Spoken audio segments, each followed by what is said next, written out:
Good evening, metalheads and hardcore kids. Welcome to Metal to the Core, a podcast about metalcore, deathcore, hardcore, so much more, whatever else we decide to talk about, especially here, Felix. Yeah. I'm your co-host, Kevin to the Core, and here with me is Flex and Felix in the flesh. just like always. No user submission music this week again, guys. Please send us your unsigned band music to Metal to the Core podcast at gmail.com so we could give you a shout out, talk about it, talk shit about your music. Here we talk about, like I said on the top, metalcore, deathcore, hardcore, and anything else that we comes to mind. So in anything of those realms, we talk news, discussions, our feelings and opinions, and then we move on to our picks. Something heavy, which we call Chunks of Choice, something soft, which we call Melody at the moment, and something random, which we successfully have called Wild card, Wild bitches. Card. And then we move on to our album review. So today we will be doing Bad Omens. Finding God before God finds me. That's way too long. Wait, and I know it's supposed to be deep, but shit, man. Sum it up. Hopefully our review isn't as long as the album title. I don't think so. So Felix, tell me, what were you up to this weekend? Well, I know it was rainy and shit. This weekend it was rainy, but I gotta tell you, it was almost a perfect circle Oh god. for having Tool being finally released on all streaming platforms worldwide. Dude, it's been a decade? 10,000 days we were in high school. 2006, right? No, we were in high school. Yeah, so over 10 years. Wow. It is ridiculous. And look, I'll be honest. I'll be, many people also do what I used to do before. When I wanted Tool music, I don't use Apple Music too much, so I just use YouTube for it. Unfortunately, because it was the only thing that you can actually listen to and just listen to it quickly. And I would stream, my go-to songs, which I'll get into in a second. But that was only if I wanted Tool, that's where I had to go. It's my only source. And now You never ripped it before? I ripped it. I'm sure I have it on a couple of my iPods at home. But with going back and forth and changing phones nowadays, I change my underwear. It doesn't matter anymore. For me, since I am, I guess, more tech savvy, once I ripped it and it just stayed in my iTunes library. And then with the iCloud library, which Apple then changed and dubbed Apple Music, whatever you ripped there that was not in the Apple Music service would be then, let's say, lifted into the cloud, and then you could listen to it on all your devices. Oh, that's a cool. So at no point did I never have Tool music. Yeah, so you kind of grandfathered in a little bit. Not really grandfather. Again, it's since I had it in my library, it then brought it up to the cloud, and then I could access my cloud from all my devices. Yeah, and that's fine. But for me, right, and everyone else, exactly. millions of other people. But for me, that I didn't do that fancy way.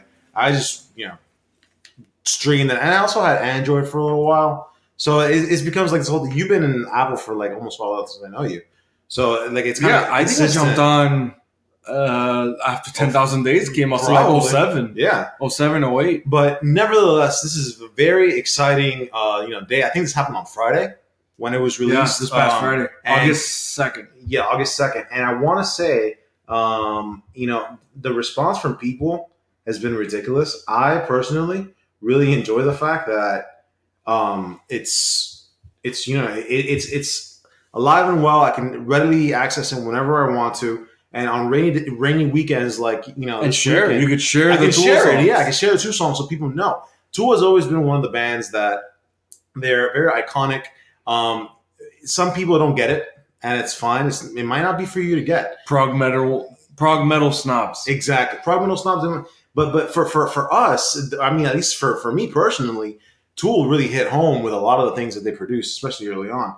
And I do want to say that according to Metal Injection, Tool has already cracked the top 10 in streams in iTunes. That's crazy. So it's only been just a matter of 3 or 4 days. So that shows you right away how much this was needed by the metal community, or by just music or rock, fans all the way through. Even people that I never would have thought would have been fans of Tool, nonetheless rock in general, were blasting Tool and were excited about this announcement. I'm like, that's just fucking crazy to me. Yeah. And that's the best thing about it, because you don't know how many people were really into it, or you don't know how many people were aching for something until you have it, and then you see how many people were really into it. But But I remember back in high school, like they got really, like they really hit mainstream. I'd say mainstream in the sense of like the general audience consensus, you know, being a household name, not, you know,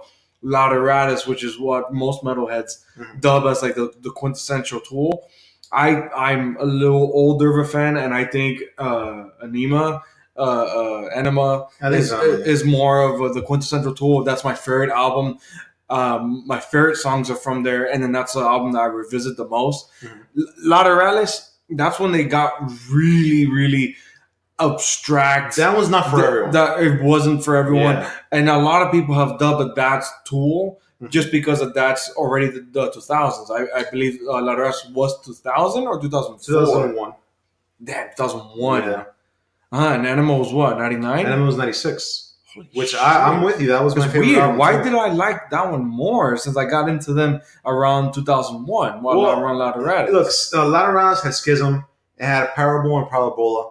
Which Right. are two, like, you know, the in and outs. Yeah, the one that they had the Laterales. most music videos for. Exactly.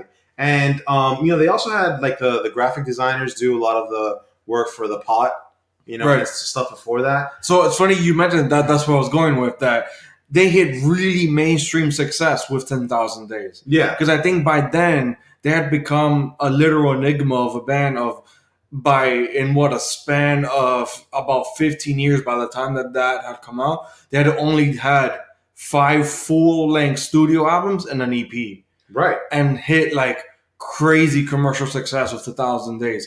So they were almost on par with, I'd say, even Slipknot, who also equated to only maybe 4 or 5 albums Right. in that same amount of span of It's time. weird because you often think like, how can I get from A to Z in doing the least amount of work?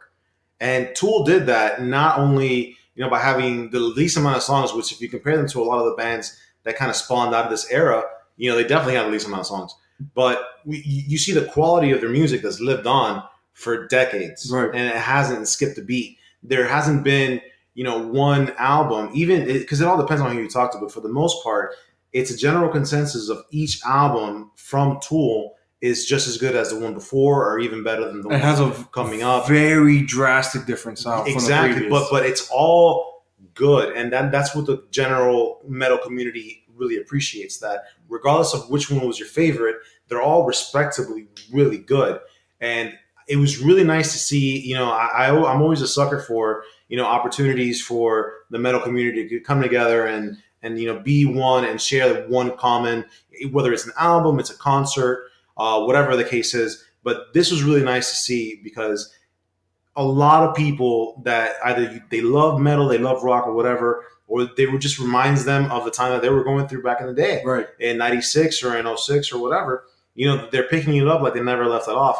And it was really just really warm to see. But I jumped right on it, man. And I gave a couple of my my social media friends a list of my favorite songs and my go-to picks. So I want to ask you, Kevin, and I know we talked about it offline a little bit, but when you saw that Tool came out on streaming platforms, what was your go-to number one song that you hit immediately? Stinkfist. Stinkfist. That's the first music video I saw of Tool.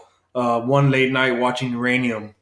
Uranium, man. And I saw Stinkfist, and I was just like, what? Like, you know, this doughy-eyed young Kevin to the core, and I was like, I wasn't even to the core yet. I was You just like, Kevin. yeah, I was just young doughy-eyed Kevin. I was like, what the fuck is this? And it literally changed my life forever. Where that began, like, I'd say maybe the upwards trajectory of getting into more and more prog rock and prog metal and you know, getting more and more into technical stuff, and now ending up with, you know, something like now like fucking Gent and shit. Yeah. But I still really like that old school sound of crazy technicality, almost math rock, Maynard Keenan's melodic vocal stylings mixed with this insanely bass heavy, just strange metal patterned rock.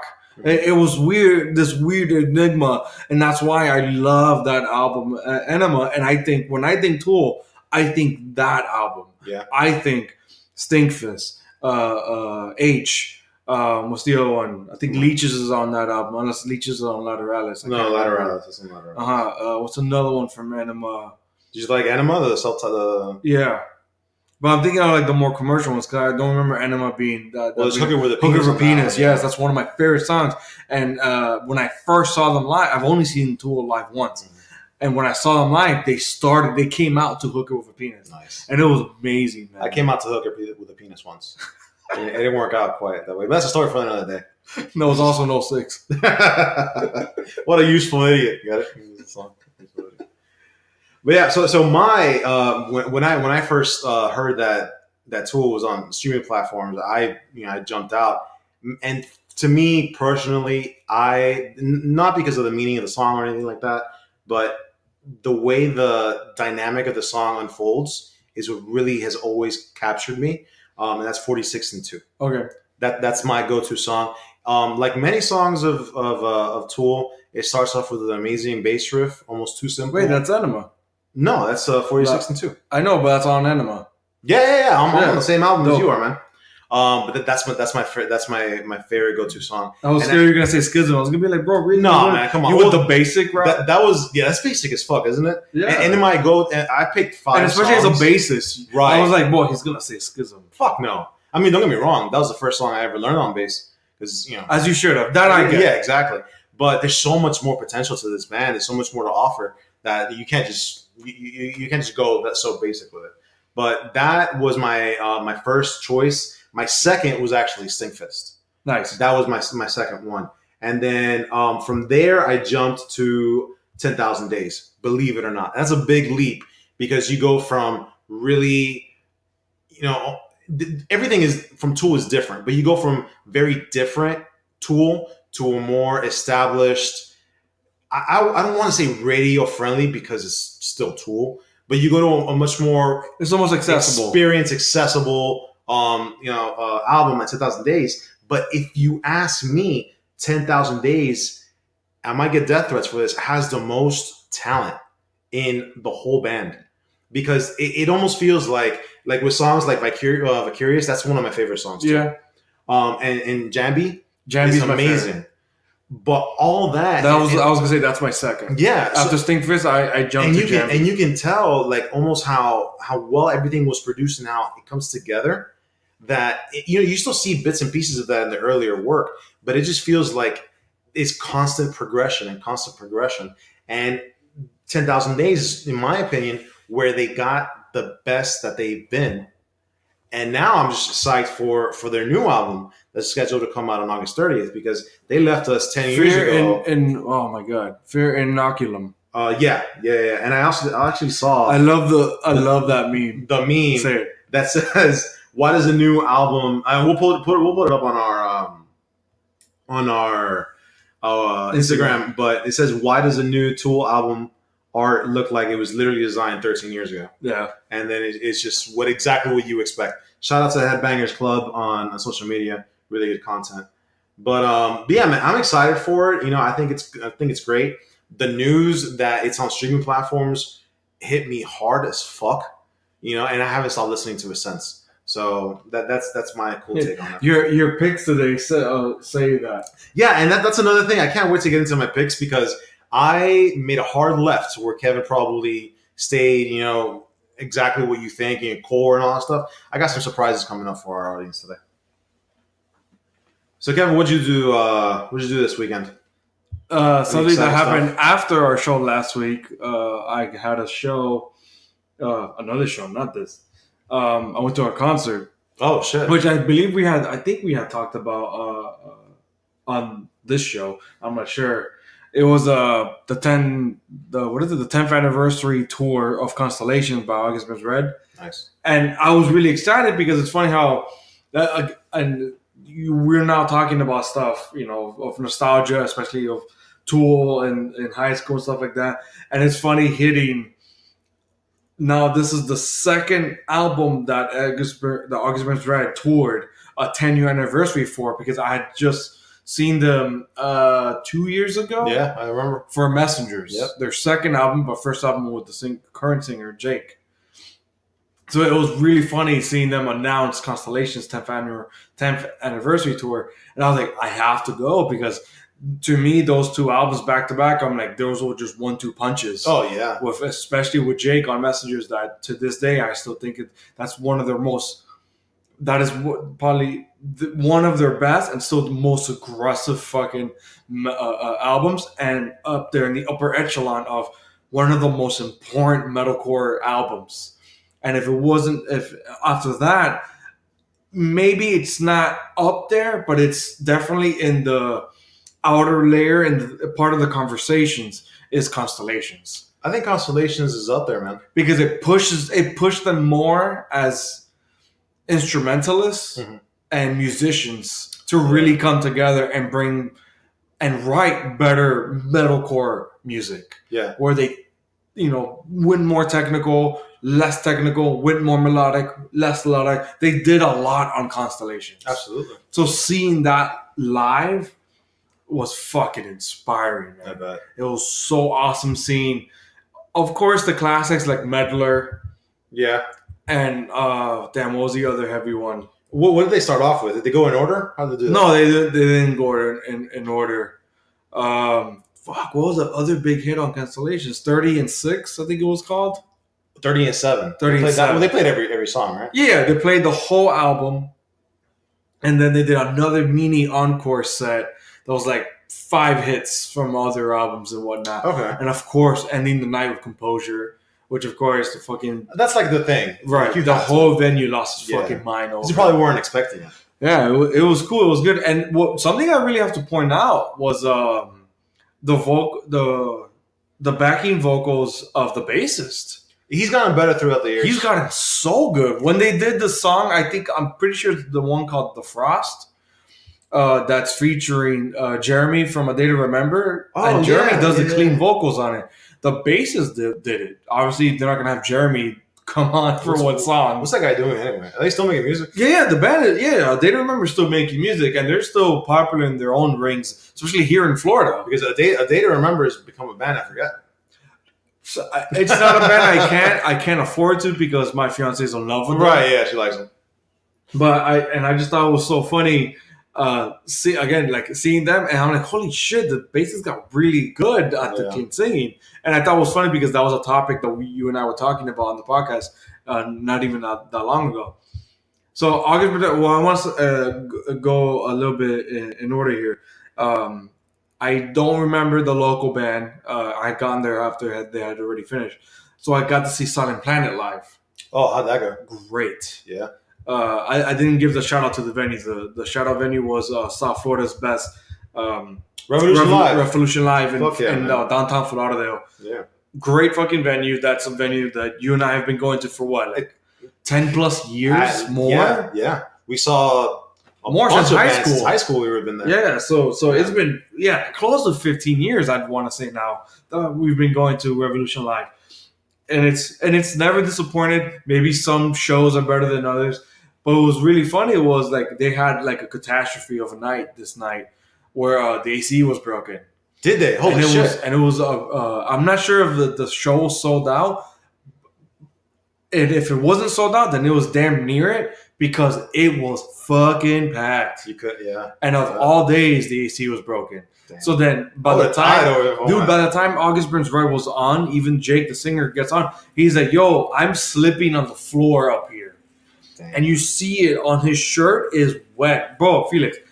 And you know a thing or two about really sweaty wet shirts. Oh yeah, I think I have some experience. And for those that don't know, I suffer from severe hyperhidrosis. I go outside, take out the trash. I come back and I need to change my shirt. Dude, you sweat profusely. I'm sweating right now. Yeah, you're living in the wrong state. Yeah, I should be living in Colorado. Cold Dorado. And it's nice. Yeah. So Silent Planet was awesome. They impressed the shit out of me. To me, they sounded incredible live.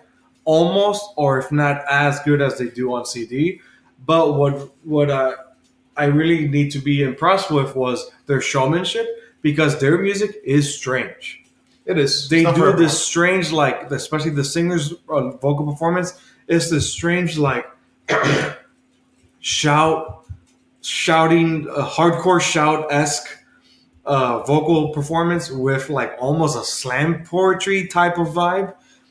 That's always about like some kind of mental illness, philosophy, and it's like, dude, this is really deep shit. But he's shouting it, so it's still somewhat metalcore.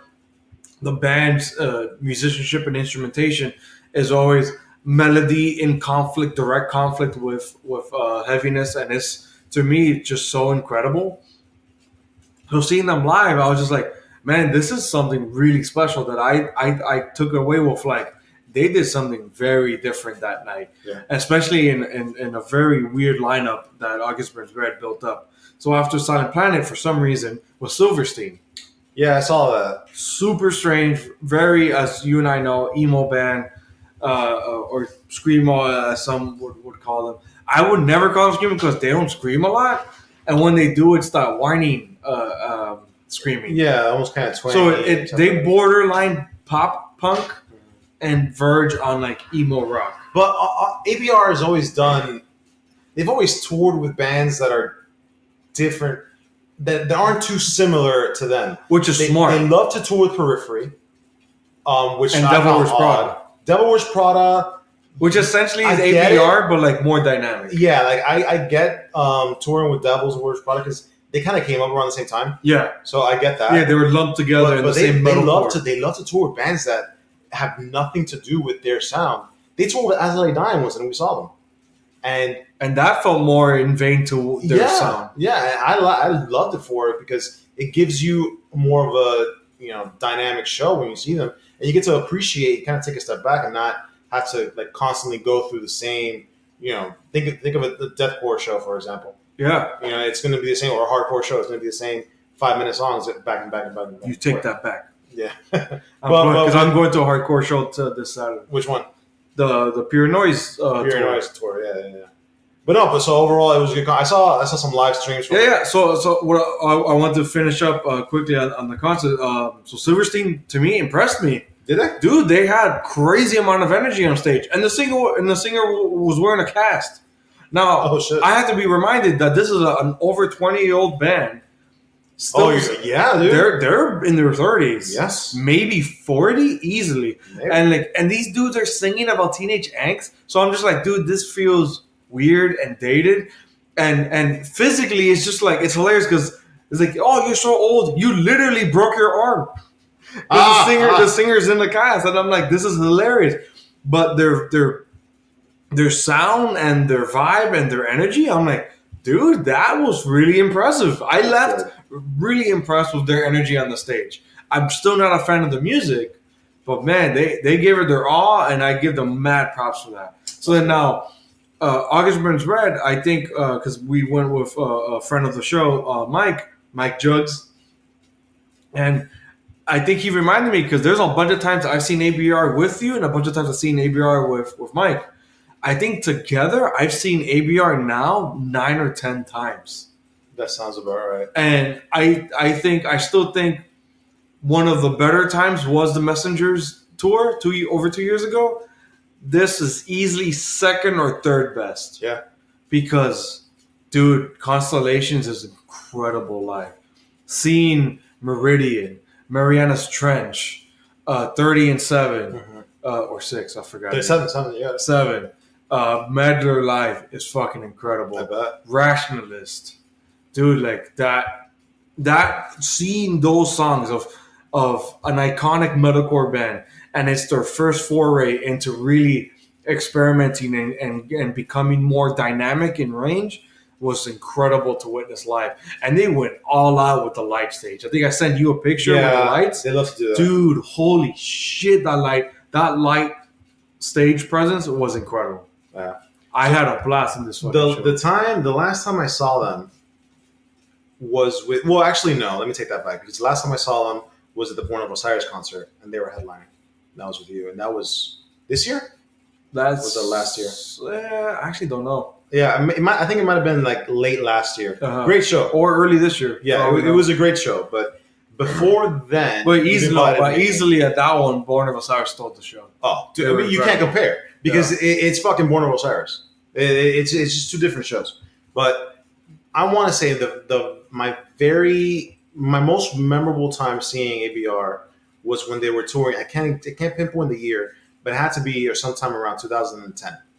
And I definitely was with you when they were touring and they were promoting their album Home, which I'll be honest, I wasn't a fan of. Home. Oh, sorry, not Home. Leveler. Oh yeah. And I'll be honest, I didn't love that album because they were trying new things with it. Didn't love it. That's the one where he, to me, mistakenly, the singer Jake, he tried to do clean singing. Yeah, and a couple of the it didn't work for me. It didn't work, and it didn't stay long. They didn't do that after. Right. It didn't turn me off from the band, but it just reminded me that people can take a little different routes and see or routes to see where they go. But when they were promoting that album, I'll be honest, I wasn't fond of it. They were playing a lot of their other stuff. They were playing a lot of Messengers and a lot of Constellations. And when we saw them, I'm pretty sure it was at Revolutions. And if not, it might have been Culture Room. But I'm pretty sure it was one of those two because it was an inside venue. Right. That one, I'm pretty sure, actually, now that I'm thinking about it, it was at Revolutions. That was one of the best times I've ever seen ABR. They were super memorable. I can't remember who they were packed with, probably. But it was packed. It was right by the peak of their fan base down here. So you're talking the core scene, yeah, exactly. So everyone loved them, and they were just fantastic live. The energy that they had at that time that I saw them, and the one that they had in the recent show that I saw them is almost the same. And this is 10 plus years after. Yeah, those dudes bring it 110% every fucking time. Yeah, and the drummer Matt still did another drum solo, and it's incredible. He loves doing that. And I love watching it. And I feel bad for him as an aspiring drummer as well, seeing that in a no AC closed venue in South Florida. That's fucking brutal, man. That's torture. That is fucking torture. Do you remember the time when we saw 36 Crazy Fists? A band from, I believe they're from Yukon, Alaska, or somewhere in Alaska. Yeah, Alaska. And they were We saw them at Mayhem Fest. We saw them at Mayhem Fest. I think it was the first Mayhem Fest. I think you're right. Yeah, I think you're right. And we saw that these guys are from Alaska. It was summertime in South Florida. Yeah, it was July. And July or August. I'm pretty sure it was August. And it was at a minimum, at the coldest, it was 95 degrees down here. Yeah. I saw, and we saw the and we're pretty sure it was a guitarist, just get 4 monsters that were freezing and just throw it on his body because he could not handle the heat. That's funny. It was so bad. But that's how we roll down here in SoFlo. That's how we're just a bunch of Kyles down here. We're just a bunch of Kyles, bro. Just dumping monsters. There's no drywall down here. Are you kidding me? They had a highlight to do Tide Pods in Utah. You can't buy Tide Pods in Utah. You gotta go on over the glass. Dude, Mayhem Fest, man. Fuck, Mayhem that was Fest. so long ago. Yeah. It's short-lived. Machine fucking Head. Machine fucking Head, bro. Machine fucking Head. What was that band that had that Atrophia Obsession? The one that Janier loved. They used to play that. Janier's a friend of ours that we used to go to concerts with. We'll circle back to it. Are you talking about the autumn offering? Oh the autumn my offering. God. The autumn Talk offering. about the bubble bursting in metalcore. Right? Everyone was doing it. Yeah. And it was that time of everyone copying Atreyu, Avenged Sevenfold, Wolf My Valentine, not reaching August Burns Red level yet, but then once August Burns Red hit that leveler stage, everyone started copying them. It was almost like you know those things, those bath bombs that you put on when you want to take a nice little bubble bath. Okay, I'm sure everyone can relate. Yeah. All metal. All metal. You gotta stay clean, guys. Everything is fine until you drop the bath bomb, and then it just fizzles out. Some genres get like that sometimes. A lot do. Yeah, exactly. So it's like you think everything is good for a minute, and then out of nowhere, a bunch of bands that sound just like you are just gonna come from all angles, like the scene from Braveheart. Just like fucking the feeling of Braveheart. Yeah, that's actually really good. Boy, I wish someone would take our ideas and make them memes. Dude, I wish they would make them cartoons, just 5-minute cartoons of just you and me talking shit about metal. God damn. That'd be all awesome. right. Let's get to our fucking. Yeah, bro. It's been half an hour of talking half shit. An hour now. We've done Jesus. This to talk about. All right, bro. Let's get to it. But hey, sometimes this is the best kind of conversation. This is the best core conversation. But if only we knew what people cared about. So please write to us to metaltothecorepodcast@gmail.com or leave us a review on all these podcast platforms so we know what the fuck you guys care more about so we can spend more time on it. I swear to God, if we get no reviews, I'm going to review Saint Anger next time. I'm going to review Metallica's Saint Anger, the one with the fist. One man bonus episode. Yeah, just me with a picture of Heineken just destroying the album to shreds. If we don't get at least 2 comments saying, hey, I love what you guys are talking about, or hey, I fucking hate you guys, but keep doing what you're doing. Yeah, keep up the horrible work. Exactly. But if not, you get Saint Anger. That's my take on it. That's my hot take this week. All right, with that, Felix, like always, you start us off with your picks. So what was your chunk of choice this week? So my chunk of choice, I'm going to give it to Death Eater. That's right. Fucking wild card. Not wild card, but a curveball to Kevin here. He thought I was going to pick something else. Nah, son. This is Monday. Now I got to change what I'm Now you got to change this whole dynamic, this whole conversation. Fuck that noise. You're giving it to Death Eater. Which, first of all, let's talk about the name. Let's talk about the name of that horrible band. Fucking name. Death Eater. That already screams, bro. We're a deathcore band from our small town in like maybe the Midwest, if they're lucky. I'm pretty sure their state is probably the shape of a square. Bro, it wouldn't surprise me if these fucking people, and they're not, but it wouldn't surprise me if they're from Australia. I've been blown away by the amount of Australian bands that are great. You know, so it's weird. But anyway, this is the song that I like this week. It's called "Loveless" by Death Eater.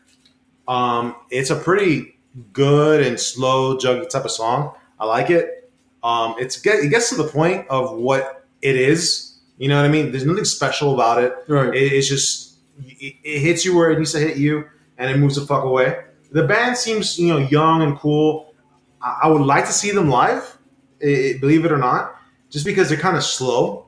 So it's almost like a bouncing in unison type of vibe. I'd like to see maybe with like a. If they were to tour with, what's that band called that we like? Slow, Genty. Yeah, they're slow deathcore. There's a bunch of that. Yeah, I know. But if they were to tour with some of these bands, we saw them with Unearth. Christ. Shit. Now I'm drawing a blank. Acacia Strain. There you go. The Acacia Strain. Acacia Strain? I say Acacia. Acacia, whatever. But I think they would be cool opening for them. It's almost like the same type of vibe. The Acacia Strain's a weird band, man.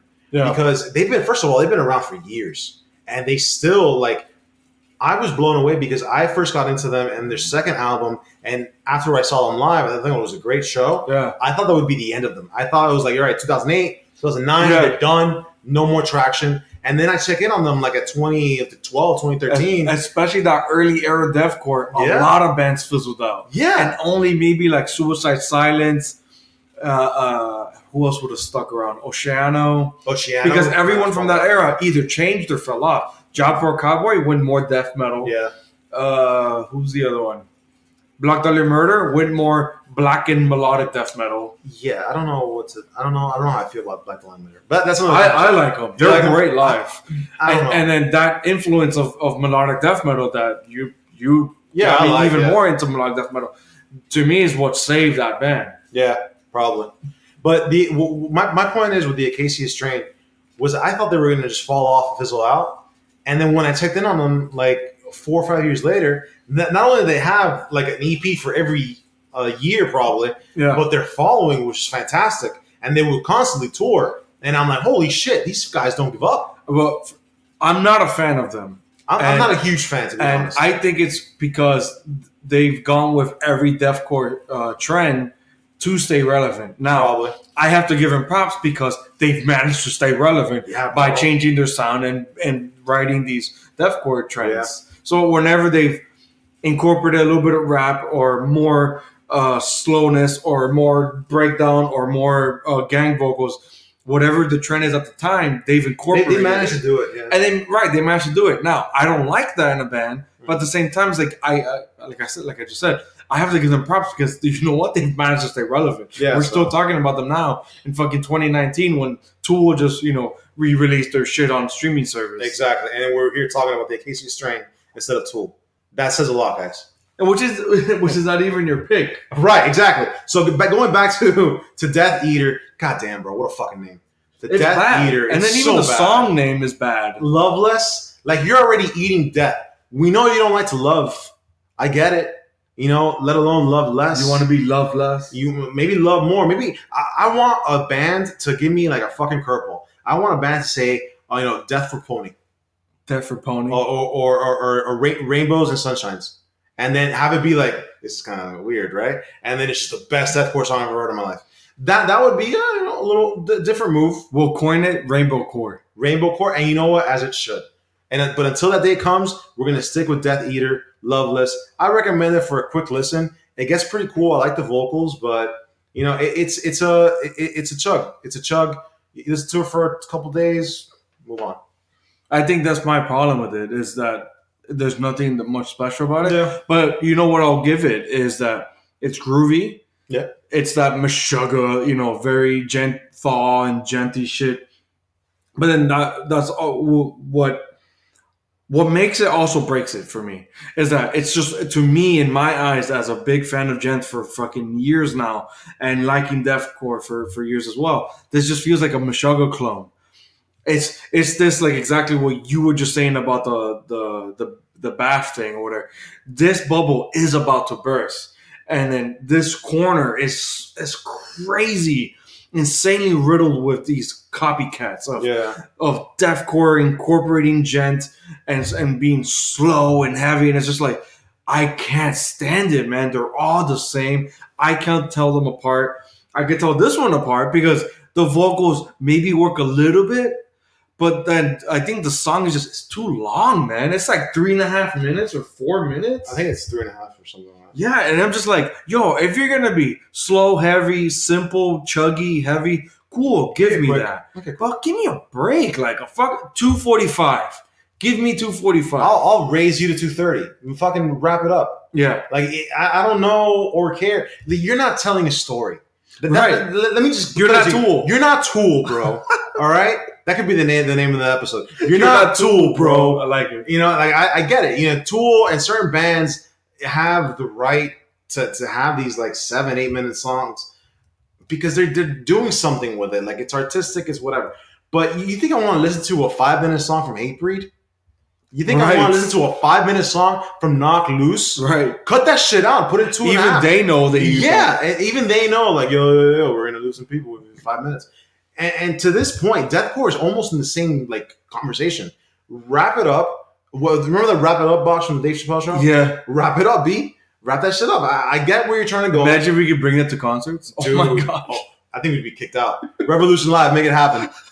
We will sit there with a fucking wrap it up box. If the show starts to go south, just bang, wrap it up, B. I love it. All right. All right, so that was what your chugs of choice. That was my chug. What about So you? now my chugs of choice was a whole album.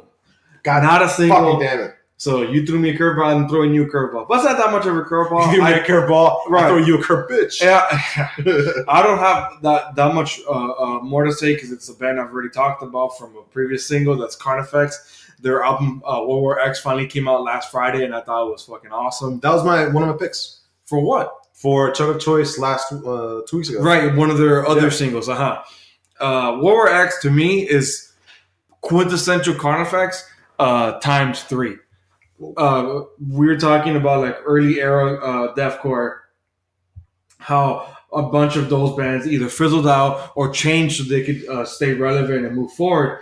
And what Carnifex did essentially was exactly what like Oceano did, Job for a Cowboy, where they went the more black and death metal vibe. But also what Carnifex almost embraced was like, okay, we're gonna sound evil, we're gonna sound eerie. And then that singer, god damn it, man, I can't believe I'm gonna fucking Google it again because I keep forgetting the name of the singer. Scott Lewis. That dude's fucking vocal range in the deathcore band should not be this good. This dude does gutturals and highs and the most insanely punctual mids that I've heard in deathcore today. Scott Lewis is the singer. Yeah, He also directed the music video. that's crazy. That's pretty Hey, dope. that's a That's talented pretty cool. fucking dude. Yeah. So in War X, what's different from what they've done before? and I've been a fan of Carnifex for a while, but I became very big with them. And I think it's the album Deathless, where they went full-fledged, like almost black metal, crazy, eerie, evil-sounding, atmospheric. What they've done differently on War X since that song with Alyssa White, that she's now the singer of fucking shit, man, of Arch Enemy, I believe it is. Alyssa White. Gloose? Is that who? Yeah, she's White Loose. She's I believe she was formerly from the Agonist. Yes, she was formerly from the Agonist, and then when the original singer from Arch Enemy left, she joined Arch Enemy. Shout out Riverdale High School. So she went to So random. She went to high school at Riverdale. What's up? Fucking CW channel. Degrassi. Yeah. Okay, so Alyssa White featured on, I believe it was the first single for War X, and it was a pick of mine a couple of weeks ago. So since that single, No Light Shall Save Us, that like propelled it in my mind to like, okay, I cannot wait for this fucking record. If everything is gonna sound like this, they went atmospheric again, but they went like symphonic as hell. They incorporated, I wouldn't say piano keys, but I'd say more, just symphonic, where there's this cool like sonic vibe to their sound now, mixed with their, of course, deathcore brutality. But it's those vocals, man. Scott Lewis, it pierces your ears, but in the most pleasing way possible for that sound. It's like a pleasant penetration. Yeah. You know, a nice sodomization. Right, because not all penetration is pleasant, but this is a pleasant. That would have been the alternative to the episode title. The runner-up. But yeah, so this album is great. Now, what we just said about music being for too long or whatever, some of their songs are a little long, but I think it's because they incorporate a lot of the atmospheres and all this other crazy shit and whatnot. Yeah, some of them have a long intro. World War X is a long intro. Yeah, they have intros. They have like those talkie points that's for some reason fucking everywhere now, and then we'll get to that in a little bit too on something else. But this album, what I really like is that it doesn't overstay its welcome. It's just 9 tracks. Dude, right. 9 hard-hitting tracks that I absolutely loved and dug was, to me, near perfection. This is it. It's nothing. I don't want to say it's nothing special, but it's nothing of like to brag about or to show off to other people. Like, Felix, I was not going to show you this. No, you get me? Yeah. Because I know it's not for you. Yeah. This is for, class 3 deathcore fan, where they've already been in there and been there. They've already been scared. Right. They're not gonna. If you show this to someone else, they're gonna get scared. Not talk to them. Right. Exactly. Especially Carnifex you now. might lose your job. Right. You can't walk your dog anymore. Carnifex now after that Deathless album. Exactly. So War X, I think is great. I think it's possibly one of their almost better albums. I still like Deathless a little bit more, but I really like what they did differently here with, again, the symphonies, the symphonic atmospheres, and that vocal performance, man, of Scott Lewis. It's near unbeatable. The only gripe I would say with the album is that it is just that. But it's just what you expect. It's nothing more, it's nothing less, but it's like, okay, I got exactly what I expected and what I wanted. Do not go in there expecting more unless you're expecting old Carnifex, then this is not the album for you. Yeah. But, and another shout out besides the No Light Shall Save Us, I really, really like, oh my God, what was the name of that song? I think it's Hail Hellfire. Hail Hellfire, I think, is one of the more faster songs. And it harkens back to Deathless and like that, like mid-era Carnifex, where they were more deathcore, so I think I liked it more. And then that chorus is really fucking catchy. Hail Hellfire. To me, it's like you can't get better than a really hard-hitting, brutal metal song than also making it catchy. Yeah. Even for deathcore. No, absolutely. So that was a War X by Carnifex. That was my Child's of Choice. So now we're gonna move on. I just want to say one thing. Shout out to Nuclear Blast. I think I say this almost at least once an episode, or if it ever comes up. they never disappoint. Yeah. As a record label, they are, and this is just my take, my hot take. Get ready to sizzle it. They are what Roadrunner Records was to me in like 2005. Yeah. They are, that like they just constantly signing really good, different bands, and they just so happen to be all amazing. Different is keyword, man. Yeah, they're all different, but they're all good. Because what's this other one that we listened to? Fit for an Autopsy. They're also signed to Nuclear. So it's just like they have a lot of talented bands working in their favor. Another deathcore band that has stayed relevant by expanding their sound. Yeah, dude. I say keep on with the good work. Nuclear Blast, and then Carnifex. You guys did an amazing job. Again, that vocal performance by Scala I think is what really propels the band. But I'm not taking away from their musicianship and instrumentation. They did good. Corey Arford, the guitarist, mm-hmm. the lead guitarist, did a really good job. Fuck yeah. Yeah. So again, that was the album World War X by Carnifex that came out last Friday, August 2nd. That was my choice of choice. So now we're going to move on to A Melody at the Moment. Felix, what was your choice? So Melody at the Moment. This choice for Melody at the Moment is from Charlie Robbins. Charlie Robbins is a guitar player. I think this is his first, or if not one of his first solo album projects type of thing. He has a new EP out called Coloratura. Hope I'm pronouncing that right. And this is the third song. It's what, Chris Robbins? Charlie Robbins. Charlie Robbins.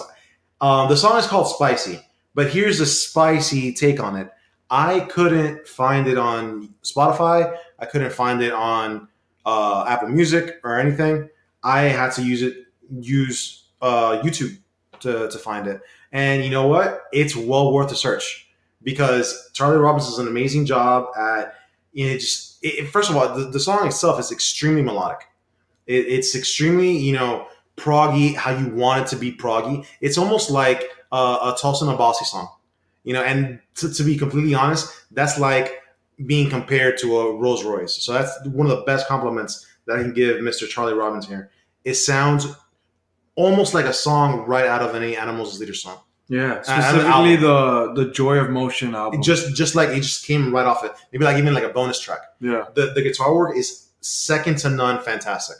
So, I don't normally do songs like this as my melody at the moment because I usually tend to have a overall song with maybe some lyrics or whatever. But the melodic harmonies and just everything about this song is just fantastic. Where is he from? I don't know. I know that he has to have been in a band. He's been in a couple of bands before. I just don't know where.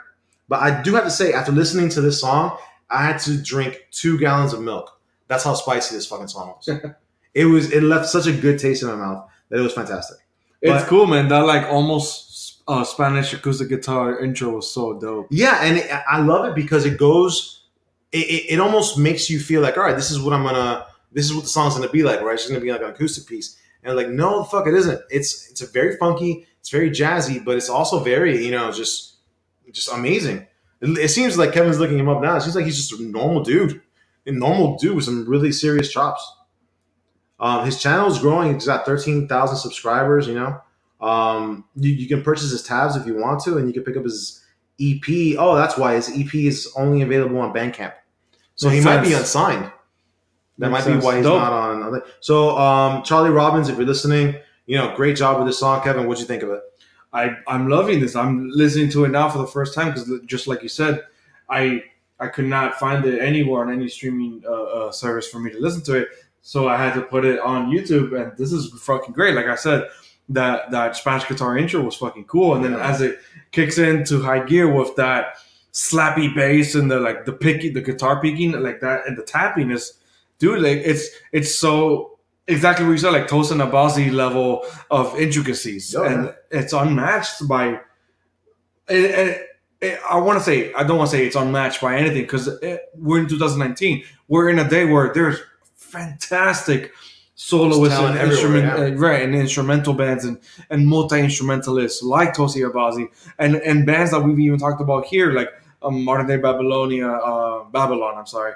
What's the other one? Andromeda, stuff like that. Oh, yeah. But this is the eclectic. And up Sastry. And Absastry, right. So then, like, this is just very eclectic. I don't think Yeah. I've heard something like this in a long time.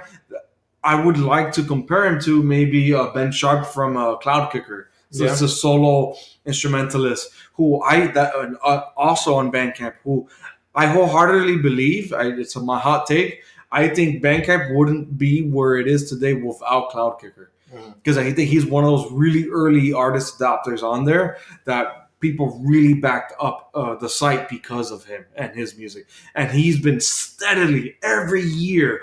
That dude has a single, an EP, or an album every year, man. But you know what? It's one of those advantages that you got when you're by yourself. Yeah. I'm trying to look up here where Charlie Robbins is from, and I'm seeing here that he may be the guitarist of Artificial Language, which is awesome. Well, that makes sense because I fucking love Artificial Language, Right. And you do too. So Right, and I used to like the other iteration of that band, Artificial Language, back when they were Art by Numbers, Mhm. and that fucking grouping was fantastic as Okay. well. And it's funny how it kind of reflects this spicy song that's your pick, Felix, by Charlie Robbins, because again, it plays with the melody and then again, just crazy bass slapping and guitar progressions with that, like crazy picking and shit like that, it's one of those, like, it makes me giddy discovering. Yeah. It's a good discovery. Yeah, it is. Definitely probably. But it gets me more mad. I'm like, bro, I cannot. It sucks that I cannot stream this on any streaming service right now. Yeah. So I looked up his Bandcamp. He's actually done quite amount of work, and he has four EPs with this new one called Ratura that came out this year. But he had one in August, one in 2016, August of 2018, excuse me, one in 2016, and one in 2015. So he's a busy dude. Yeah, busy, especially if he's in bands and stuff. Yeah. So shout out to Charlie Robbins, man. Keep up, doing what you're doing. I'm definitely looking forward to listening more to your stuff. I'm listening to a song called Coco and a song called Look, I'm Dancing. Both songs are amazing, and they're available in his Bandcamp, so you can check it out. Dope. Yeah. And I use my Bandcamp frequently to find, of course, unsigned band music and just inspiring artists, because it's funny that there's actually a cool discussion that we could have some other time, Felix. But like, I really have been liking in most recent years, or maybe like the past decade or so, that Bandcamp has now been acquiring not only artists, but even record labels are putting their artist music on there. Oh, yeah. So it's more direct compensation to the artist. Good. Because Bandcamp, I believe, only takes like 12% cut from the music that you, As opposed to like Spotify. right. And then they're the first ones that started the whole pay what you want method, Right. which to me is fucking weird and amazing. And in 2019, it's just like a thing of the past now, but they're still going strong with it. They've now incorporated like publications. Like every day they talk about like different corners and different discoveries, the different corners of different subgenres and different discoveries within those subgenres about like this blog that's a part that's in the corner of the Bandcamp website. And I think it's fucking fascinating, man. Yeah. But yeah, so then again, that was your Melody at the Moment, Spicy by Charlie Robbins with 2 B's. 2 B's. Yeah, 2 B's, because I couldn't find it when I was looking up on YouTube. I had to put 2 B's. So my chugs of choice, oh my God. Not chugs. Melody. My Melody at the Moment is, once again, another album. It's been busy, guys, and we've been alluding to it all these other episodes in the podcast. August is going to be crazy fucking busy. We got our work cut out for us. Yeah. So this other album that's my Melody at the Moment is Alien by the, of course, Australian rock band Northlane. Why is it my Melody and not my chug or wild card? Oh, it's funny because I also want to know why. Right. Because it's very melodic, but it's not as melodic as Mesmer. So Northlane, a very early adopter of a metalcore band, with hardcore tendencies, incorporating djent and being stupid groovy back then. Just coming out of the Australian metalcore scene, after Parkway Drive had already broken out. Yep. So they were another band really making a name for themselves within the scene that's just launching and popping off in the States. What happened? Singer left. They get this new guy, has better range, huge vocal range, and so then they come out with Node, critically acclaimed, but shunned, completely destroyed by fans. They alienate their fans because they start incorporating clean singing, experimentation on the musicianship and instrumentation, chord progressions that just never existed on previous albums, and then they come out with Mesmer, and they blow away critics and fans alike. This crazy, I'd say, contortionist level of intricacies and basically prog rock, but with metalcore tendencies, still these heavier, more abrasive grooves. And then again, with this singer, his vocal range just was crazy. He didn't have the vocal range that the previous singer had from Northlane. And then now this new album, and we've been talking about their singles leading up to this. Talking Heads, Bloodline, which was a favorite of mine when that one had first come out. Vultures was one. And then we didn't talk about like Eclipse was the single that came out. I think it was the same week as the album, where it started giving us more hints of what the album might be, with these weird emphasis on weird, bold, and underlined. Weird introductions of like synth wave electronic vibes that they're really playing around with. And I don't think you and I ever talked about it on the show or even together, Felix, but my hot take on that single Eclipse, and now looking back on a whole on that album, is that it is possibly the worst aspect of the album rolled into one song. Dude, this song and then some aspects of the album Alien by Northlane, it borderline sounds like fucking something that Powerman 5000 came out. Dude.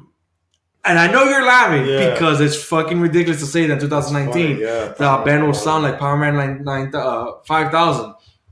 But it's that like weird synthwave electronic music blended with like very dated nu metal aspects of the sound of that genre of nu metal, where it's these jumpy, almost breakdowny vibes that tend to lead into a breakdown, especially in modern day era, but then they go nowhere, or they just get bouncier.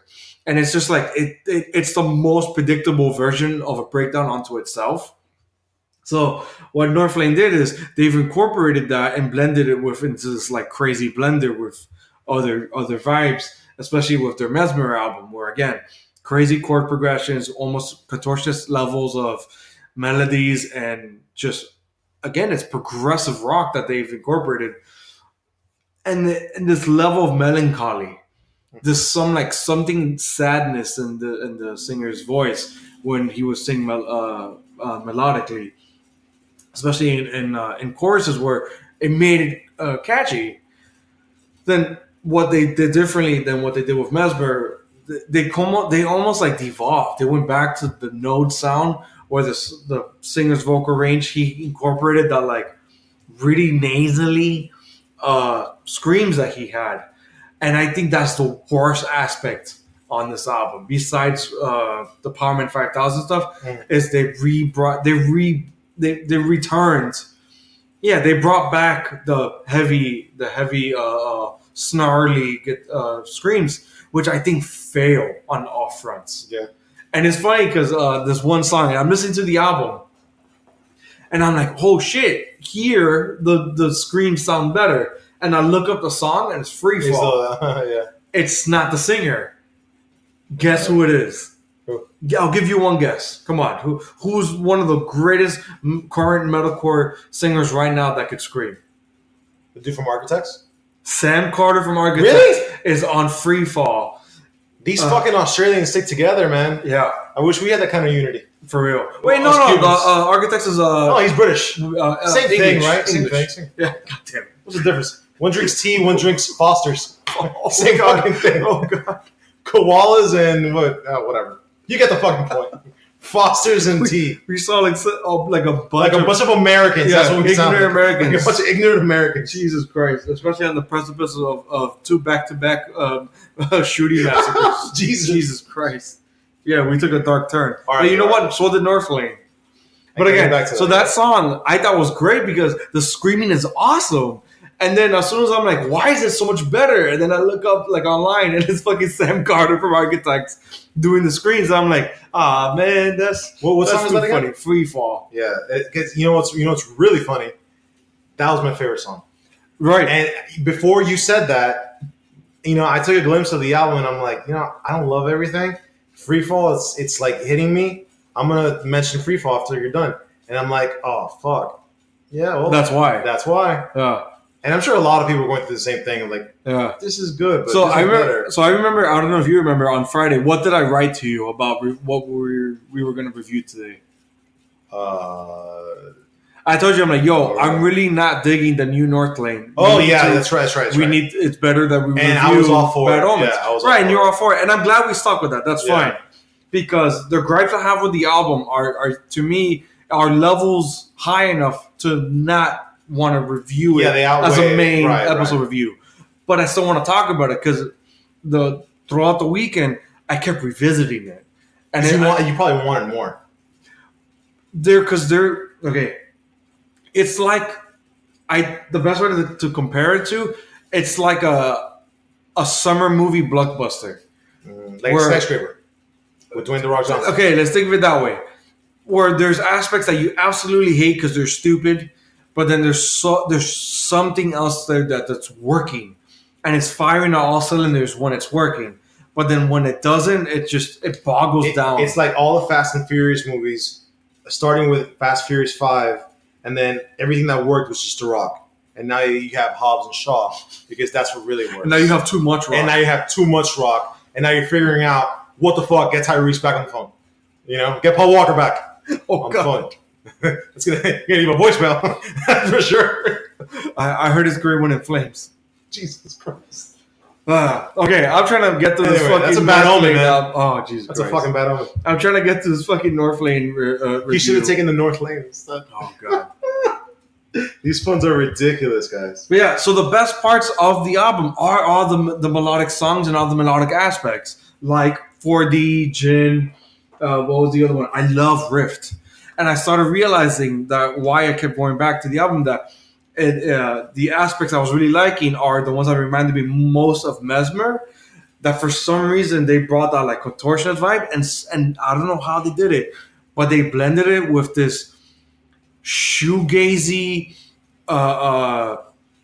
grungy rock vibes of Deftones, and they made it their own. And I'm like, dude, that's what you did this album for, not the stupid, crazy electronic stuff and the weird Powerman 5000 electronic rock, and then the screams again that just go on for a little too long, and the screams that just go on an octave too high. If you remove that, this album is perfect. But because that's there, I want to say that the imperfections is what makes the album for me. But at the same time, the imperfections are what making me not love the album more. But I keep revisiting it because of all the good parts. Right. And then I keep revisiting, like the songs I said. Talking Heads is great. Bloodline is awesome. Those are the singles that have come out. Vultures is back again, bringing back that note screaming sound, but the softer songs like Paradigm, actually, that one just came on and that one's great. Paradigm, Rift, Jin, and 4D are to die for, man. Those songs I wish there was more of that, Yeah. and less of fucking Less fuck. Power Man 5000. less Power Man Fight like on Eclipse and stuff like The that. world could always do with less Power But then Man Free 5000. Fall is great because it gives us Sam Carter. Yeah. I And- do a Free Fall. And I love you. You were the same boat as me. We love Architects. Bro, they're the architect of our earbuds. So that was my melody at the moment. That was your rant. Yeah. You went on for a while, man.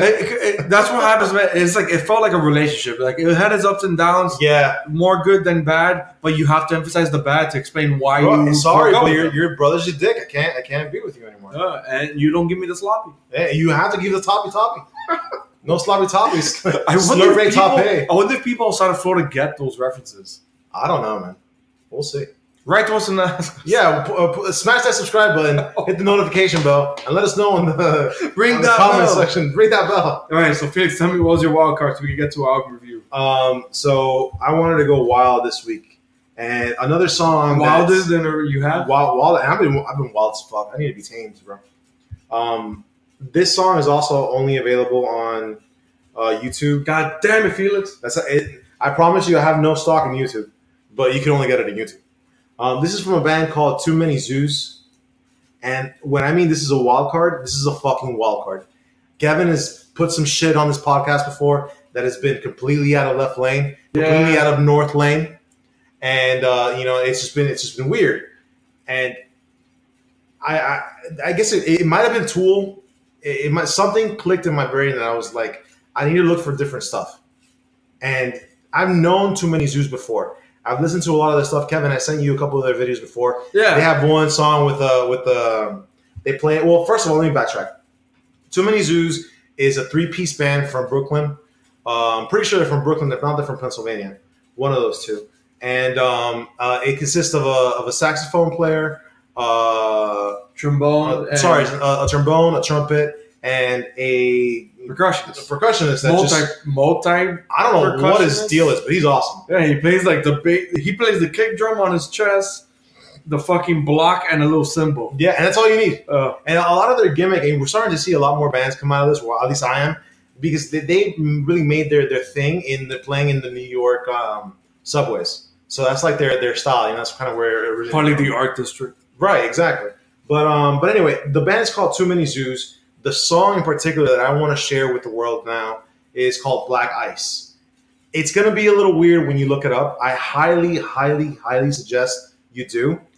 I would advise that if you're not into artsy stuff, skip all the way to the 2 minute and 15 mark.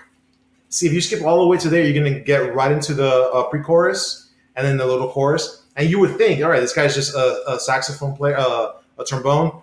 And Right, because it's an instrumental band, so it's not really instrumental. chorus. Exactly. So you're gonna like, well, what does that mean? You'll figure it out because this guy's name is Leo P, the trombone player. Yeah. Amazing artists. All three of them are just fantastic For their own right. Exactly. They have different songs. They have versions of this of a bunch of AC/DC songs. It's just them three, just playing it their own way. They have Highway to Hell. They have Back in Black, a bunch of they like to cover different songs. But moral of the story is check out Too Many Zoos. I promise you will not disappoint. And hey, while you're at it, why don't you fucking write to us on YouTube and let them know what you thought? Let me know. Hey, was it cool? Was it too funky? Was it not experimental enough? Yeah. I'll figure something else out. Yeah, so you haven't really described them much more than crazy 3 multi-instrumentalists and instrumental. It's jazzy. It's jazzy and funky. It's jazzy, funky. It's almost to the point that if they didn't have the percussionist, you would still be able to follow the beat.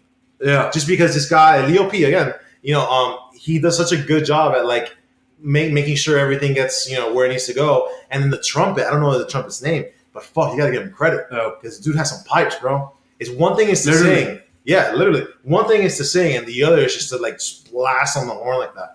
But I definitely recommend it. Kevin, what'd you think? Did you like it? I dig it. I since you've sent me that first song, and I can't remember the name, of course. Yeah. I think it's Car Alarm. Probably, yeah. Car Alarm. Since that, I dug deeper and deeper into them. And I'm like, yo, this is something so different, cool. Right? Yeah. Right. So I'm glad that you left it as your wild card because I'm like, I don't know how to sneak this in to talk about it on a metal fucking podcast, but I'm glad you did. I'm like, and this is going to open up to a lot of different people, I hope so. and all 5 of you listening, Right. and that's counting us. But I think it's cool. This one was what? Black Ice. Black Ice. It just came out. Yeah, Black Ice. It's like a synth jazz, funk jazz instrumental band's version of like a club song. Like a club hit, because it's dancey, and then that crazy synth background sound that it's got. It's so different, man. It's different within a group that already sticks out and is different. I want you, Kevin, if you can, go to the 5 minute mark, and that's where shit just goes downhill. And if you're listening at home, go to the 5 minute mark, and this is exactly why I love this band. You think just when you think you know what this song is all about, It changes. they completely change the tempo right out of left field. If you start at the 5 minute mark, you know exactly what I'm talking about. You think it's cool, like 140 tempo, whatever. Motherfucker. Here it is, and they just ramp it up. Yeah, they ramp it up. So that's why there's a version of this in Prague. We've seen it done before. You know, there's bands that do something similar, but for a band to use these three instruments, no one can do it better. Right, and do this kind of music and the other kind of music that they do. Exactly. No, so this is fantastic. My hat's off to them. They tour frequently. I think they're on their way to Austin, Texas now. And they're from New York. So imagine. But they're a great band. I highly recommend them.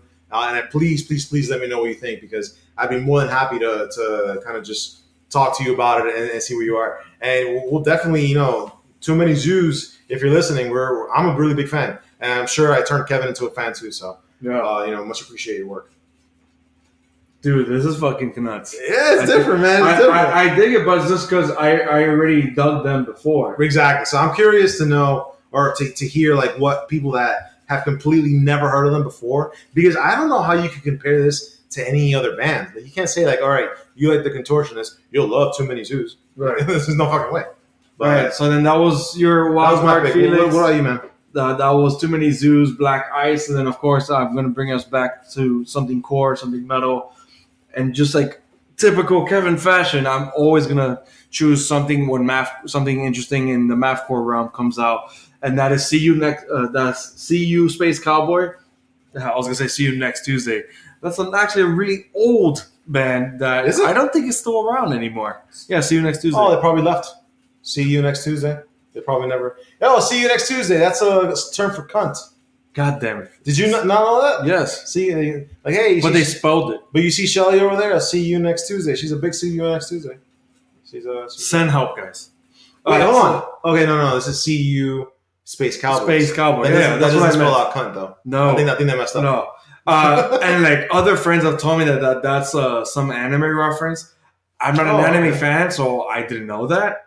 I know nothing about that. So then they just released their new single, Armed with Their Teeth. And these boys, I was so excited to hear that they got signed. I think they're also on Pure Noise Records now. That record label is fucking killing it right now. And I could not have asked for a more worthy mathcore band to finally get signed, and then just have an insane single come out coinciding their re-releases of all their previous work. And it's awesome. Armed with Their Teeth showcases the best parts of See You Space Cowboy, where it's just the Dillinger Escape Plan's sound of their chaotic core of mathcore, the intricacies as well, but also I'd say the cool high pitches and the bombastic acts of Botched, very very early mathcore band, and I can't get enough of this, man. It's pure chaos. It's organized disaster. I love this shit. I live for this kind of chaos core and mathcore and stuff like that. Again, this is Armed with Their Teeth by See You Space Cowboys all together. It's all like one word bunched together, and I think it's great. And you're listening to it now, Felix. You have to tell me what you're thinking. I think, first of all, it's female fronted, and that's awesome. Is it? I don't know if it's female fronted or not. Well, they have a chick singing in the music video, so I don't know if this is or dude in drag. You never know these days. Yeah, you never know these days. Hey, but we're here. We're not here to judge. We're here to judge your music. We're just your music. Well, just the fuck out of your music. I don't care what you stuff in your pants. Though. But I really dug it. I like the chaos and all that stuff. But it was a little weird because I kind of want to call you out on something. I don't know if you would like this. This reminds me a lot of some of the bands that came out. Like I Wrestled the Bear once, and what was that other band? There were so many of them that sounded just like this. But they were more avant-garde. Yeah, exactly. They went like all over the place. It wasn't that like this now, but they were. When I listened to it immediately, I picked up traces of mathcore because right? Because they incorporated mathcore into their sound. Exactly. But also like to some bands that I would listen to when I was a lot younger in the scene. I'm sure you remember the scene, the dark ages. And I remember liking some of these bands and showing you. I can't remember which ones, and you fucking hating them. You just like, oh my god, because I would be so proud. And Kevin's always been like my big brother when it comes to music. So I was like, hey, check this out. Maybe you like him or whatever. Because he always finds more music than I do. And I remember showing you like, hey, you like this? Like, oh, this sucks. This is trash. I'm pretty sure it was it wasn't maybe Gwen Stacy or bands like that you kind of liked, but one song and then everything else is trash. Right, like they didn't fire on all cylinders. Which I completely understand. But for me, I guess I like the scene a little bit more. You were already gone. Right. You were already like in something completely different. But this I was getting more into that mathcore. Exactly. So this for me was it resonates more. And I really like the song "Armed with Their Teeth," and I love how it's a minute and 50 something. It's perfect. It's perfect. To me, it's perfect mathcore. It's perfect. But it reminds me of those times. And there's a band, A Stained Glass Romance. Do you remember that? No. They're like a spin-off from another really like I don't even know what you would call that genre. Like I don't know. It's chaotic as well. It's chaotic, but it also had those like post-hardcore elements. Okay. You know what I mean? So it's like a post-hardcore band that was for that scene completely chaotic. For that scene. Right, so probably like botched. Yeah. Because like really early mathcore, that's exactly what botched was. That it's post-hardcore was in at the time, so they incorporated that and then took it to chaotic levels, and then there was no label for that yet. Right, exactly. So I kind of like that music, but just not to the level of botched. It's like the undertone of that. You know what I mean? Okay. But when I listen to this, for some reason, and I've heard mathcore recently, the Callous Dow Boys, right. I loved it. Great. But that didn't remind me of that. For some reason, this did. And I don't know if it's the female fronted. I don't know if it's the guitar work or something. I still dug it, but it's something kind of like, it was like a little flavor of like, this reminds me of when girls used to wear those poofy hairs, like the RAR, XO, RAR, whatever, XD, whatever. Right, but then taken to an extreme of like to a completely other side. Right, yeah, right. Yeah, yeah. Like on this like seesaw, but it's so deep, it's created a hole. Yeah, you fell off the seesaw because it's so like the hole's so like 6 feet under. Yeah. Oh shit. I like that 6 feet under type of math. Yeah, dude. It was so deep. You know what your last words were? See you, Space Cowboy. Jesus Christ. And then boom, you go into the core. I really hope you go into the core of the earth. Oh man. What? And it's metal. And it's all iron. Holy shit. My chemistry teacher was right. All right, so before I was gonna ask you, Felix. Of course, I skipped something because I'm always fucking dumb. Before we move on to finally our album review of Bad Omens, and I know we're already going a little long, did you want to briefly rant? I know it's going to rant. The big hits of this week. Well, the big hits. And I say hits because there was two things that just came out, and I know we're not going to spend a whole lot of time because I didn't dig them, surprisingly. And I want to get your feel for these two new singles by Wage War, a band that we love from Florida that we've talked about before, and we've liked their even more recent singles that they've come out with. And of course, I'm forgetting the fucking name. Prison and the previous ones. Oh, I don't know, but I like them too. No, actually, I have them here. Who I Am. I like Who I Am. Yes, Who I Am. I remember us saying like, "Boy, it's predictable." It was entertainable. It was entertainable for 3 minutes. Right. So we're like, I love how we're like, hey, Wage War, give us something different, and they give us Prison and Me Against Myself, and we're both like, no. Well, I am. I'm like, this is not what I wanted. I'm right there with you because when I say different, I mean different from how you normally are, and also from the entire fucking scene. It just felt like they were just okay. I'm listening to Prison now. I heard Me Against Myself before. I didn't love it. Prison, it's just almost like the same thing. The same thing that we were going off about, what was like 2 weeks ago? Yeah, maybe 3 weeks ago, whatever. It was just exactly what we expect from Wage War. You know what you're gonna get from the band. And I hate to like shit on the Florida boys, but you look, you're in a band, bro. Like worst comes to worst, you're in a band. You have a say in how you sell your music, how you do your music. There's no excuse. Right. What direction you go to per album. It's all you, man. Like you can turn on a flip of a dime, and if people will like it, people won't. But whatever, but you move on. With Wage War, it's with this song, Prison. It's my first time hearing it. It almost feels like they're being themselves, but they're trying to be not themselves in a shitty way. Like they're trying to be more I get you, because my take on both songs is as exactly what you're saying. Wage War is like, okay, we can't sell out, but but hear me out. But hear me out. Hey, Tommy, or whatever the fucking guitarist that does the clean singing, he goes, how about you sing more on this song? Especially on Me Against Myself. Me Against Myself is only him singing. It's pretty annoying. The main singer doesn't scream until there's like 30 seconds left on the song. It crescendos to that, and then the song ends. So then Prison is still Wage War. It's still that predictable, good cop, bad cop, heavy points, singy points, melodic points. But it's really heavy on the melodic points where it's like Wage War went Radio Rocky, but it's still Wage War. So they went like the really accessible route.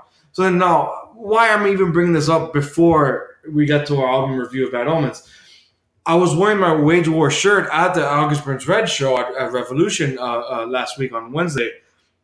And this dude comes up and mind you, I've been getting compliments about the shirt because it was this cool blue tie-dye shirt, Wage War. And it's awesome. I love the shirt, right? And I think it's one of my go-to concert shirts. It's again representing Florida, and we're here in Florida, right? Yeah. So got to represent Florida metalcore. And this dude comes in, and he goes, "Oh, sick shirt, dude!" And I was like, and then I guess the compliments kind of finally hit me, especially that week that was the releases of these two singles, and I was like, yeah, if only the singles were as sick. And the dude stopped it, like, bro, I saw it, like he stopped mid-track, pivoted back, and he just, yeah. You're right. Yeah. And I was just like, I thought it was just so funny. That's pretty funny.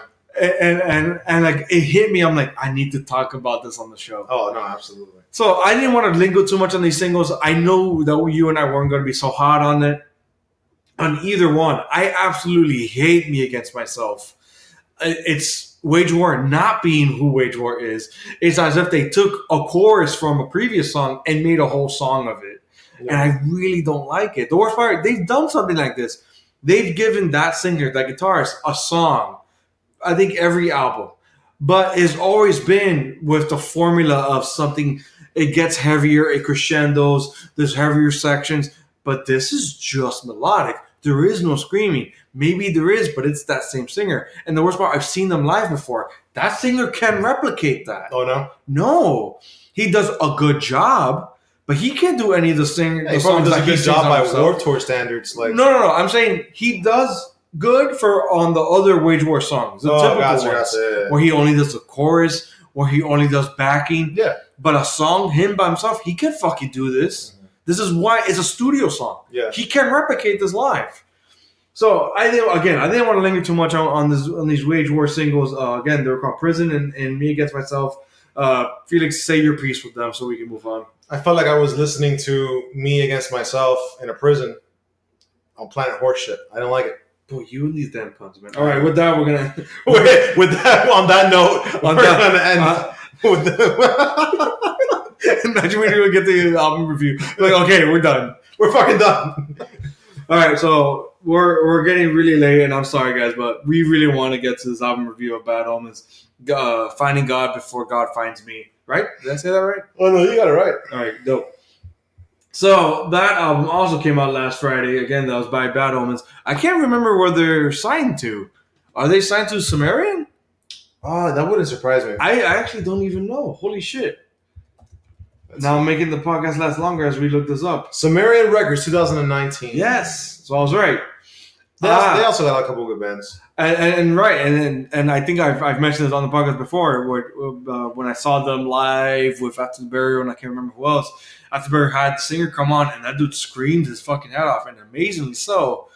And it's so funny because this album, once again, going on that trajectory that we've talked about on the previous singles, they were going on this like Bring Me the Horizon style, and we were like, dude, we're for this. I think we were like 3 singles in. Right? That sounds about right. 2 or 3 singles in, we were like, dude, we can't wait for this fucking album to come out in August. This is going to be the first album that we talk about in August. So, before I give even more of my thoughts, Felix, what were your overall thoughts going into the album? Okay, so going into the album, having the 3, like you mentioned, those 3 singles out. Yeah, so it's like Careful What You Wish For, Said and Done, Burning Out. Burning Out was my favorite one. The Hell I Overcame. Yeah. So, one, I was excited because of just of those songs. Yeah, that's 4 legit really bangers. Good. Yeah, really good songs. I didn't want to start with my like criticism before I heard everything of the album. You know what I mean? Of course. Because I thought it was going to be I already kind of figured the direction they were going. And I hate bringing the Horizon up a lot because I bring them up a lot. Right.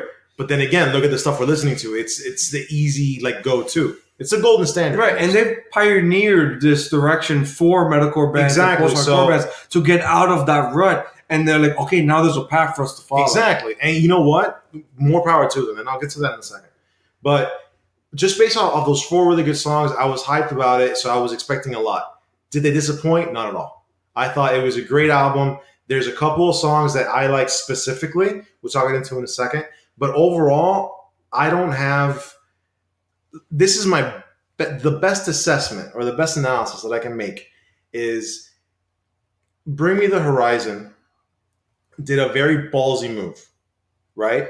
They went completely, off the reservation. They did something and then they stuck it all the way through. However, alienating fans in the process. Exactly, but check this out.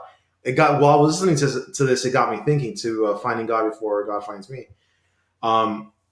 If Bring Me the Horizon, I personally think Bring Me the Horizon skipped a step.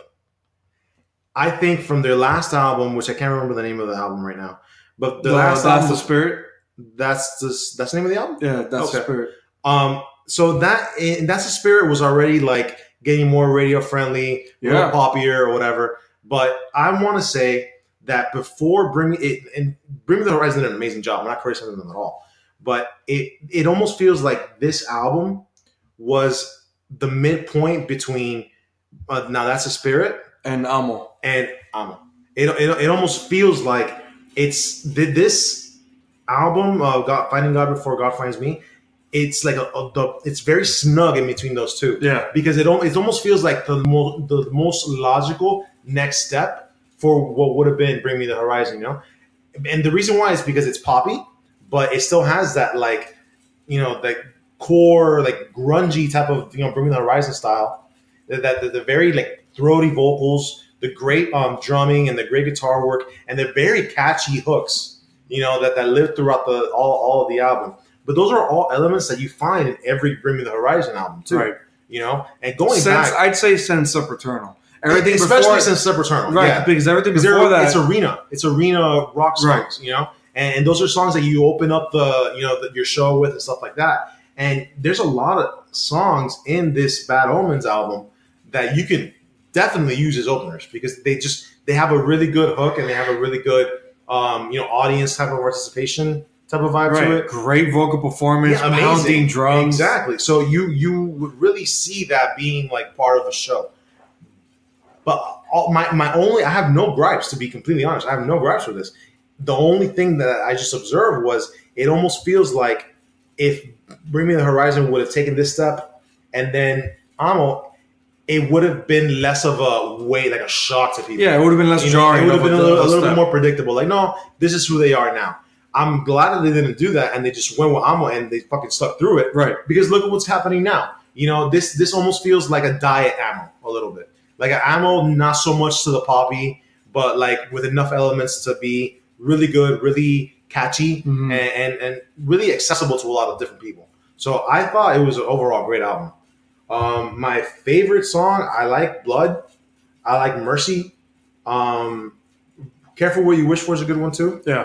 I didn't love Kingdom of Cards, to be honest, or Running in Circles. That's the one. Okay, so that's more or less over your overall thoughts on the album. So now to get to mine before we get to, favorites and gripes and stuff.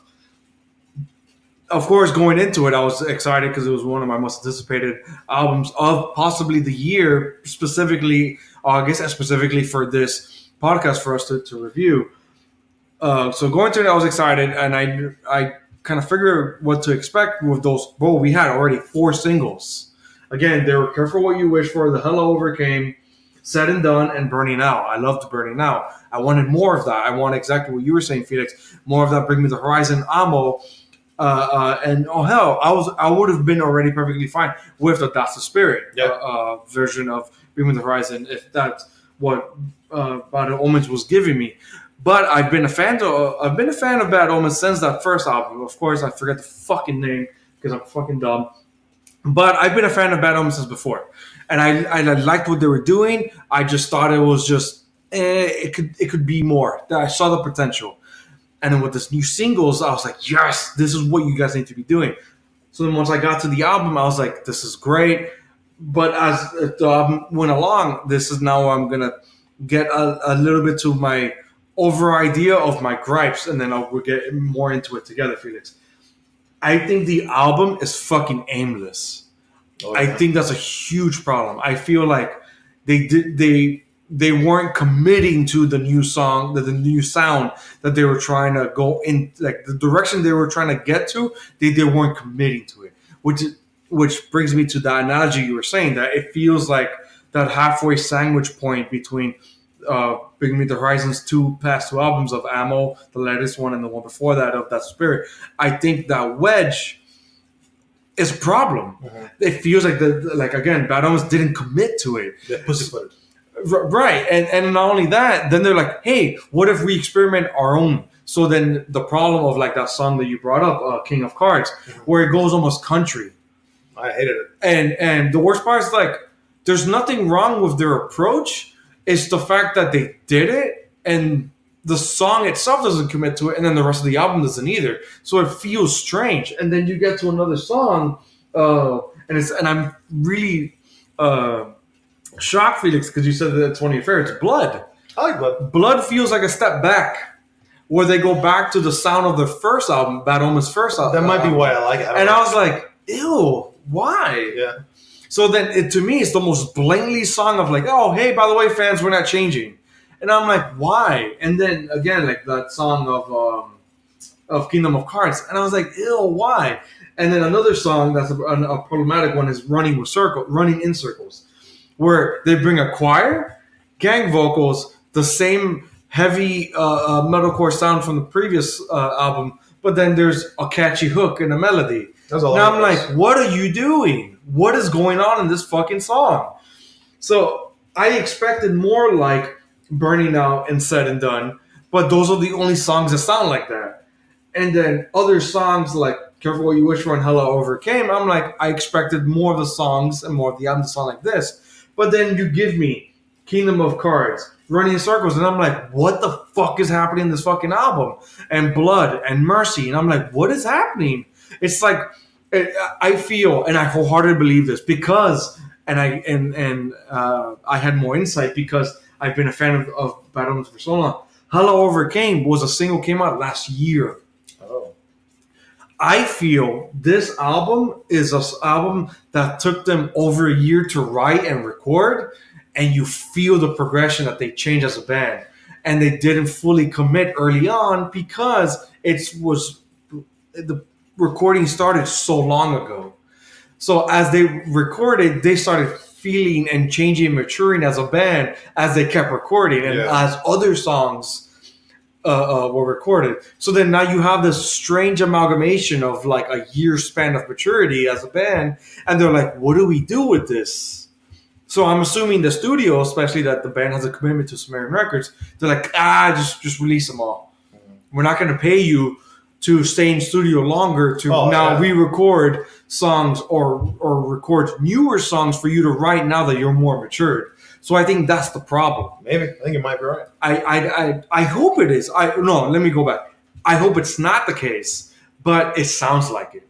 Where the band again didn't stick to the sound that they were aiming towards, and I think the problem was that it took so long to get there, and then they're like, okay, we've already committed to 4 or 5 songs in, because that's why songs like Mercy and Blood and songs like Running in Circles sounds like their version of a mid-step vibe from their first album to this one. Yeah. And then I really, really wanted the rest of the album to sound like a two-stepper away from that album, like Said and Done and Burning Out. And I guess that's more of a fault of my expectations. I'm not saying Bad Omens missed a step here with this album. I'm not saying anything like that. But it is funny how my opinion of the album changed when I first texted you when it first came out on Friday, Felix, where I'm like, I'm not feeling North Lane. Let's review Bad Omens, and yet over the weekend it's the album I've revisited the least. Yeah, I go for it.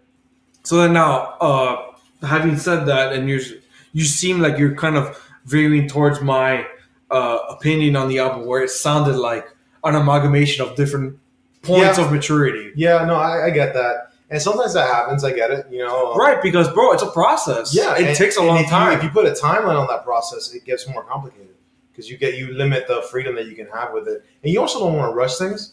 It's funny because we were talking about. I think you mentioned the song "Blood," which is one of my favorites. Oddly enough, probably because of the drumming. skip it the most. Yeah, I can't. I think I like it because of the drumming. To a point, I could fully admit I cannot stand that song. Shit. Well, it's funny because you said that took a step back, saying to fans like, "Hey, don't worry, like Bad Omens is still like." This is how we're gonna do it. Right. We're not completely committed. But I was just listening to the Amo album of Bring Me the Horizon really quick, and they have a song called Heavy Metal. So it's funny because I'm not sure. I don't think Bad Omens did this intentionally at all. But it's funny thinking of it this way.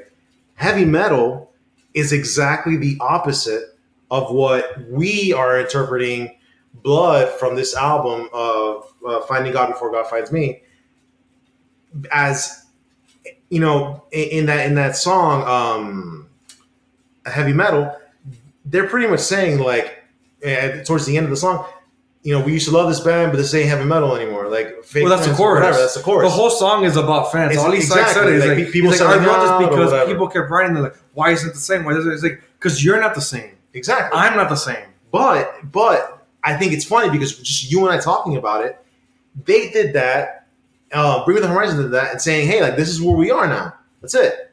But we're interpreting Blood from Bad Omens as, hey, we're trying this new thing that kind of relates to Bring Me the Horizon. But if it goes bad, remember that. Yeah. This is still heavy metal. The singer's like, I can still scream. This is still heavy metal. Don't worry. This is still heavy metal. So it's funny that we're talking about it this way because, first of all, I wouldn't have, like, without the dialogue, I wouldn't have put two and two together. But it's true. Like you hear Blood, and you hear maybe I forgot what other song, but they tie you back to how Bad Omens used to be. Right.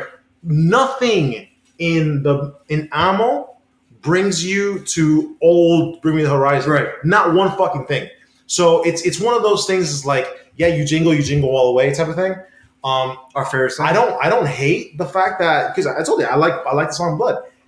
But does it match with the vibe, especially with the vibe of the first 4 singles? Not at all. It almost feels like it should be like in its own EP or maybe even a soft release It vibes with Hella Overcame because, again, that was last year. Right. That single was a really long time ago. Yeah.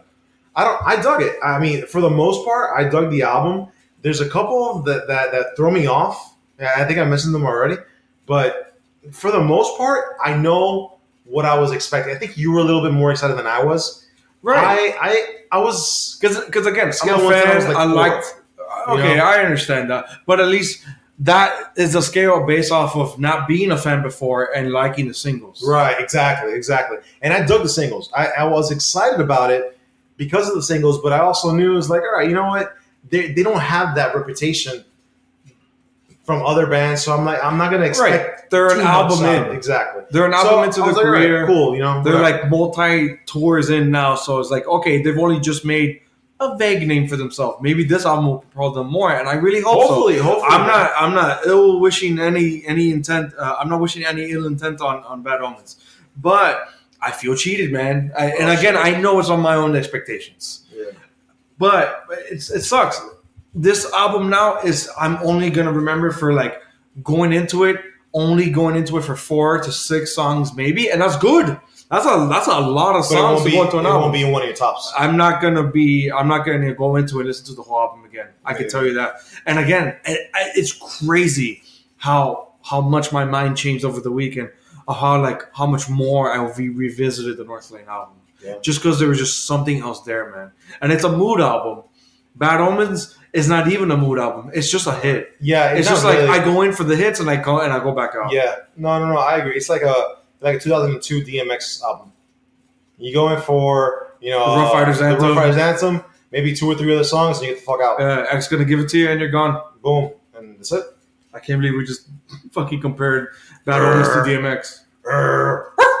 Jesus Christ. Here we go again. Oh shit! What? All right, so with that, all is said and done. I'm tired of bleeding out. Yeah, it's just been too many zoos, man. This episode has just been the hell I've overcame. It's just been too spicy. But hey, I don't know what else other people are going to be asking of us, but just be careful what you wish for. Man, listen. Sometimes we are of mice. Sometimes we are of men. All right, bro. That's enough. We're running- That's fucking enough. We're running in circles. Listen, bro. The comfort, it's just pain. Get the fuck out of here. Now people are not even understanding this anymore. All right, so we're out of here. Once again, we're Metal to the Core podcast. Please send us your unsigned band music to Metal to the Core podcast at gmail.com. I was your host, Kevin to the Core. This is Flex It Felix. Hit that subscribe button. That's Smash the notification Ring bell. that bell. Ring the bell. Follow us on Instagram, Metal to the Core Metal to the Core podcast. podcast. We are on iTunes. We are on other podcast platforms of Apple, Google, Stitcher, Spotify, and YouTube. Like the big man to my right just said to hit that bell. Notification bell. So let us know what you think of the podcast. Let us know what you want us to review. I shit you not, I will review Saint Anger by myself with a bottle. What did I say? A pitcher of Heineken. That's awesome. If I don't get at least 2 comments saying we either love or hate your work. I might record that and go live on Instagram. Dude, you know what? It would be for the benefit of the podcast because you all deserve it. So catch us next week. We'll possibly be reviewing the new Slipknot album. And I never thought I'd be saying that on a podcast in 2019. I never thought I'd be excited to say that we're going to listen to a new Slipknot album. And they had a new single today. It did? Yeah, we gotta hear it. Oh, shit. All right, well, thank you guys. Don't forget to show the medals and stay metal.